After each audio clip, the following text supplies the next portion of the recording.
Well, let's bring in political analyst Itai M.P Choto, who is in Birmingham in the United Kingdom. Thanks so much for speaking to us. First, today, as we said, marks the end of those critical 100 days in office.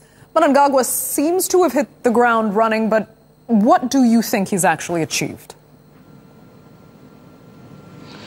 Well, first of all, thank you very much for having me. I think it's predominantly been a very mixed bag. I'll probably start off with his successes. I think one thing that he's done very well is clarifying the Indigenization Act.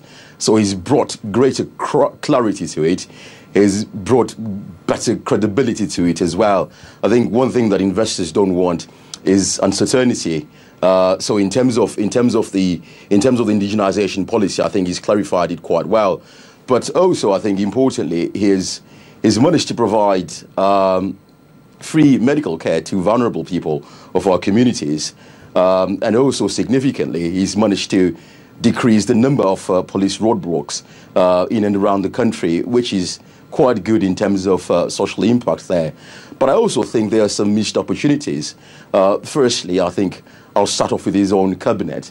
I think there was a real opportunity there for him to make politics real and probably not recycle what people would term as dead wood.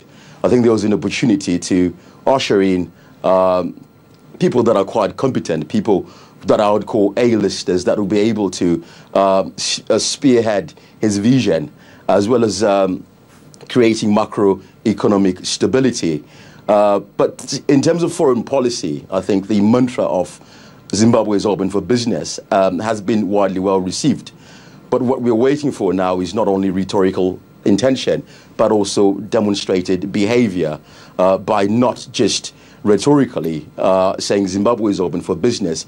Because for an example right now, it takes about 60 days for you to register a business in Zimbabwe, whereas next door in Zambia, it only takes you 9 days. And, I mean, there's the issue that because Mnangagwa and Mugabe were so close for so many decades, there are those critics that say his presidency marks nothing more than a continuation of ZANU-PF. It's just a matter of time before it descends back into a Mugabe-like iron grip on power. Do you think there's some truth to that? I think certainly. I think his cabinet would certainly say, his first cabinet would certainly gives credence to the fact that he's trying to firmly establish himself as well as to consolidate his power. I think notably is that some of the key figures that were responsible for ushering him into his presidency are now occupying top posts in government. You've got the former general of the Zimbabwe Armed Forces, who's now the vice president. You've got the general who was responsible for announcing the Operation Restore Legacy, who's now Minister of Foreign Affairs. But I think Zimbabweans are also allowed to almost be cautious as well as optimistic in their outlook. Okay, Itai M.P Choto, we're going to have to leave it there. Thank you so much for sharing your analysis from Birmingham. Now, Seoul says